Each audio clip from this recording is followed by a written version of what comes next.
তো কালকে ছিল নিউ ইয়ার, আর আমি প্রতি বছর নিউ ইয়ারে আমার একটাই প্ল্যান থাকে, আমি এখানে যাবই যাব, তবেই আমার বছর শুরু হয়, আর আমি সেখানেই যাচ্ছি। তো দেখো আমি কোথায় যাচ্ছি, মানে আমরা দুজন কোথায় যাচ্ছি। তো আমি চলে এসেছি আমার রাধা গোবিন্দর মন্দিরে, যেখানে না গেলে আমার দিন শুরু হয় না, যেখানে না গেলে আমার বছর শুরু হয় না। তাই আমি এখানে চলে এসেছি, রাধা গোবিন্দ দর্শন দিয়ে আমার বছর শুরু হবে। আর তাই হলো, প্রতি বছর আমি তাই করি।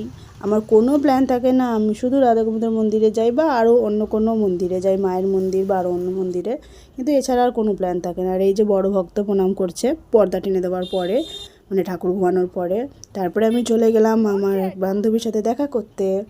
তো আমার বান্ধবীকে বলেছি ফটো তুলছি, ও বেচারে জানি ফটো তুলছি আর আমি ভিডিও করছিলাম।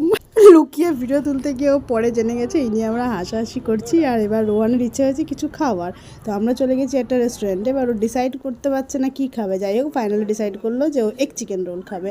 তো এই যে হাতে এগ চিকেন রোল নিয়ে আমরা বাড়িতে ঢুকে গেলাম। সবাইকে জানাই happy new year, good night, সবাই খুব ভালো থেকো, সাবধানে থেকো, টাটা।